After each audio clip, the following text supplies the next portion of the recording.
Okay, folks, so again, everything here is open source. So the material that you are going to see today, you can take home, you can use it, can modify it, whatever. All this thing is telling you to do is that whatever you use using the material from here, you need to keep the same license and give attribution, but you are free to use however you want. So today we're going to talk about, well, in the morning we're gonna get to get familiar with what R is. I decided to cut things to the bare bones, like go straight to the part that you're probably interested in, get things done in R. Okay, so I'm gonna skip a lot of things like the history of R. I'm not gonna discuss a lot about that. As you see, I believe strongly that everything is about practice. So I have prepared a lot of practice for you today. Luckily, we have the three of you and two instructors to help you out. So you'll be able to navigate this very smoothly if you have any questions.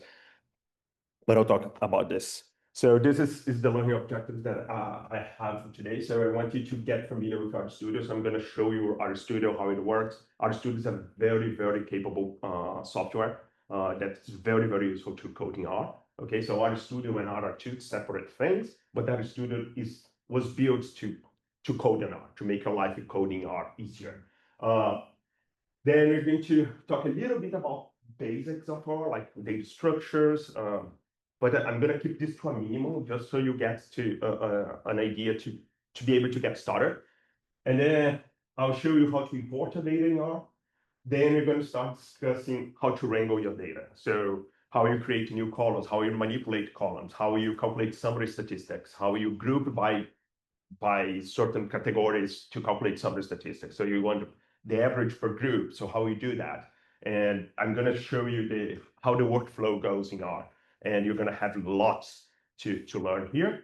And then we are going to learn how to install and load the external packages that we're going to start using some external packages today already. And we're going to learn there's thousands of packages out there, which extends the capabilities of R. Okay, so it's learning how to install packages. It's very easy. It's one command line, and to load is another command line, but it's very important also. So we need to cover all of this today, but we're going to spend like 90% of our time on the item 4 here. Okay. Okay, so, well, I already introduced myself. I've been teaching for quite a few years now at UBC. I'm also involved with the Master in Data Science at UBC. I'm one of the option co-directors there, and I'm really, really happy to be here today. It's my first time working with the Bioinformatics organization, so it's very, very nice. And the first thing is why R. So many people use different tools for data analysis, right? Excel is a very common one. So, and I have nothing against Excel. It's a wonderful tool, but there are some issues involved with Excel. And one thing that R helps a lot is with this reproducibility. So you're going to create a code, you're going to create a script, and then you can share your script with me. I know exactly what's going on at every single step of your workflow. So I can reproduce that, we can discuss, I can help you modify, and we can work together. Where doing that in Excel is much harder, because if you edit one cell and I don't know that you did, it becomes, and I break that, it's very easy to break stuff in Excel, right? Because you are individualizing each cell. There are other languages that are useful for this as well. One is Python, that's very popular today. They are essentially different in the way they work. R is very, very beginner friendly too.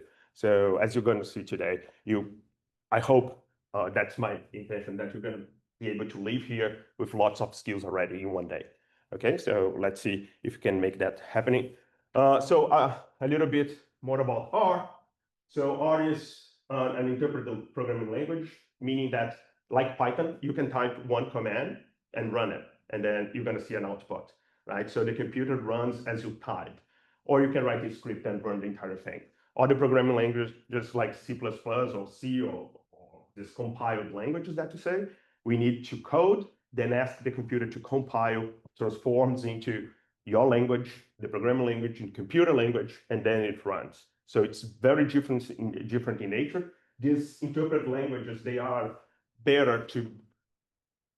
arguably better to manipulate data because you can run and explore the data as you go, right? Okay, I'm going to run this piece, get the output, and then, okay, I can do something else based on that result. And it's very appropriate to explore data. It's very helpful to be able to do that. So the thing is that, and I'm going to show you this when I open up Studio. The thing is that we're not going to code in R directly usually because we want to be able to just run the code again. So what we do is like we code in a text file, and then we ask R to run that piece of command. And that's where our Studio is going to make our life much, much easier. And I'm going to show how in a minute.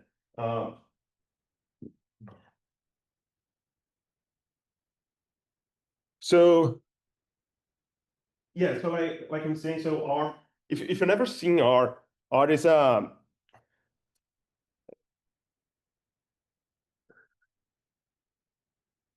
so R is this, right? So if you open R, this is what you're gonna see, and then you start coding here. Oh, I can't press ask.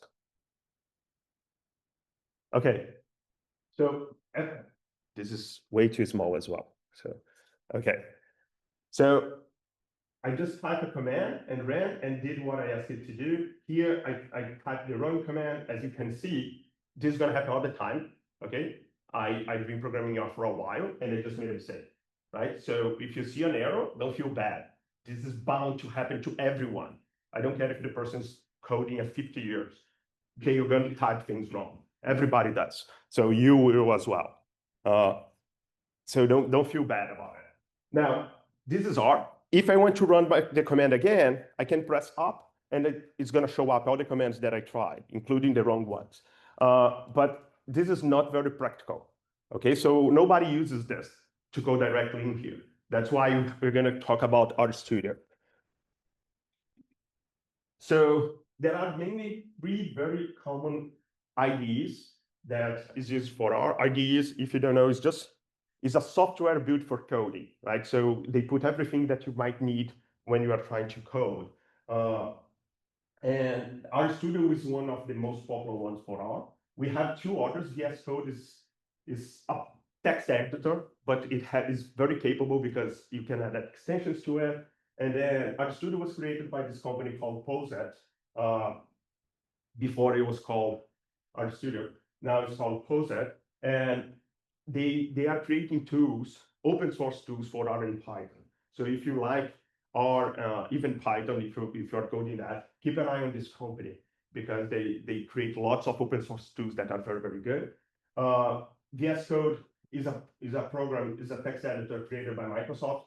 It's very extensible, so people start using. It's very, very popular as well. And Positron is a spin-off of VS Code that Poset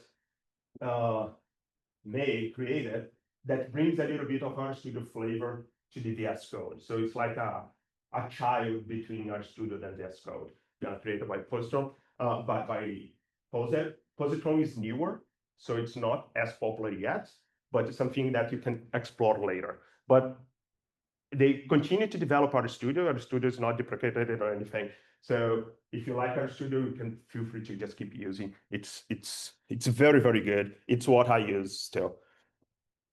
So in RStudio, you have basically four consoles.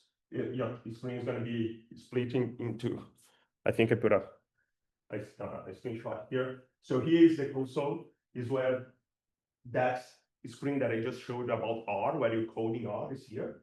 Okay, so you can code in R here. But like I told you, nobody does, only if it's like a command that you don't want it to run again. For example, you want to install a package, right? You don't want to install a package again. Install once, it's done. So you run these things here, but under that, you're going to code here, right? So this is the source editor, and then you're going to code here. And RStudio has some shortcuts that you can run the code. You press like Control Enter, and then it's going to run the code from here to here, brings automatically. So you can spend most of your time here. When you create plots and things, it's going to show up here. Okay, so you can get plots, and then other tabs here as well. And here is the environment. So every time that you create a variable assigned value, it's going to show up in this panel. And that is the history of your commands, connections to SQL databases if you have, which I'm not going to cover today, but like this goes way beyond what we're going to cover today. But this is the software that you're going to spend during 100 days today. Okay, and I'm sure I'll make this working in a minute. So I just need to be aware that I want to give you skills to use today. You get home, say, oh, maybe I can start using this thing for my own project. I'll be very, very happy if that happens. But I'm not going to be covering every single detail of R today. I can't, we don't have time. And there will be no tomorrow, right? I need to leave some stuff for you as well. And I want to provide you some good practice tips. So in your lab, you're going to see some notes there with some tips for when you are coding R. I feel I'm going very fast. Do you have any questions so far? Are we good? What variables?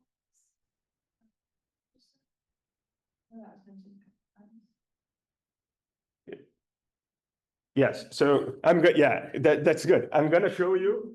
But for example, if I have a value, my name, imagine, and I want to store that because I need to operate on that later, right? So I can create a name for this value, and R is going to store in memory. So I can access later how many times I want and operate with that value. So I'm going to show how this works in a minute. Here, I'm trying to get you to what's going to happen. And I will show, I might even walk you through the lab a little bit. But so here's our contract. So we have a contract now, you and me, because you don't learn coding by watching. I can code here the entire day. You go home, you won't remember. You won't. There's no way around, okay? People think they can, and now YouTube videos, my students do this all the time. They go to YouTube, but I study a lot. I watch a 2-hour video. Like, this is not studying, right? You need to code. Code is about practice, okay? So I need you to start coding. And so in this workshop, the work is the key word for it. You're going to work a lot to do this practice. And some people are shyer, some people are less shy, more shy. It's fine. We're a very small group today. So if you have any questions, let us know. Don't spend more than 10 minutes in one exercise. Like, we don't have that time. And none of the exercises are designed for that. Okay, all the exercise is like 2 minutes, maybe 3 minutes, and you should be able to move on. So if you get stuck in an exercise, let me know, and I'll go and explain to you. You see the point of the exercise, and we move on, okay? And we progress. Otherwise, there is no point, right? So don't ask for help and do the practice. And in exchange for your efforts, I promise you that you're going to learn. Okay, so if you don't know these things, you're going to get home today and say, okay, I know how to do this in R today. And that's a good feeling to have after you spend your day trying, right? So, and if I fail, you can let me know. And I'll personally apologize to you. But I won't fail. Okay? So this is our contract. Here's our workflow. How this is going to work. I will show, so I didn't put this in slides because, again, I don't want you to just see this here. I'm going to code so you see how it happens, right? So we're going to code together. We're going to open our studio and do a little bit of coding together. In the beginning, you're going to just follow along with me, and then you're going to work on your own. And I will show you what a quarter document is.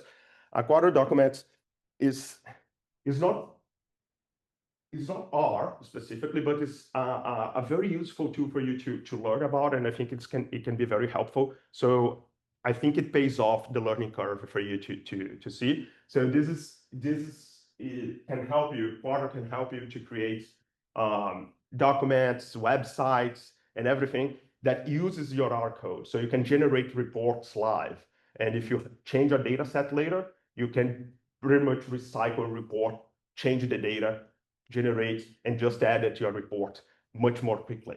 So it's a reproducible way of creating reports, for example. So you can adapt your reports much quicker with this, because you can recycle your code and just change the data set, for example.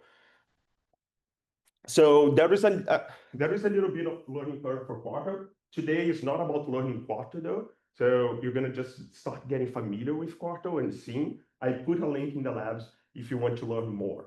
Okay, Quarto has a huge documentation page of all the things that it's able to do. For us, it's gonna be just to generate HTML answer for you. Okay, and now another heads up, so I'm emphasizing this a lot. You learn code by coding. So the best way to get comfortable in R is to code in R.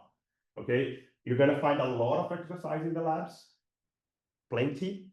So you're gonna work on those. We are ahead of schedule, so maybe we have time to do those, all of them. But I wouldn't. It's totally fine if we don't. Okay, I just put a lot of exercise for you to practice. But we don't need to practice everything today. So we just get started and see how things go. If you are able to finish today, great. We are ahead of schedule, so maybe we have time to do that. And I'm going to stop talking shortly so you can start coding. But the important thing is after here, you can go home and practice more. Okay? And I'm going to point some resources at the end of today for you to learn more about R. So you're not going to stay unlimited to what we cover here. Sounds good so far? Yes? So let's get this party started. So here's how this thing's gonna work. We're gonna fire up our studio together. So everybody, you can open your Art Studio. And I'm gonna show you around our studio. We are gonna install the packages that we're gonna need for today. And then we're gonna learn the basics, operators, assignments, functions. Functions, I'm just gonna cover how to use them for now. Tomorrow, we're gonna learn how to create them on your own. We're gonna learn how to get help with functions in R. This number 4 here is very, very important, okay? So people don't pay enough attention to this. R has thousands of functions. Nobody remembers them all. Nobody, okay? You remember the functions you use every day. Those you will remember. Other than that, you need to check documentation. There are functions that I use almost every week and I still don't remember them because there are so many other things in our heads, right? In our minds. So checking documentations for every programming language is fundamental.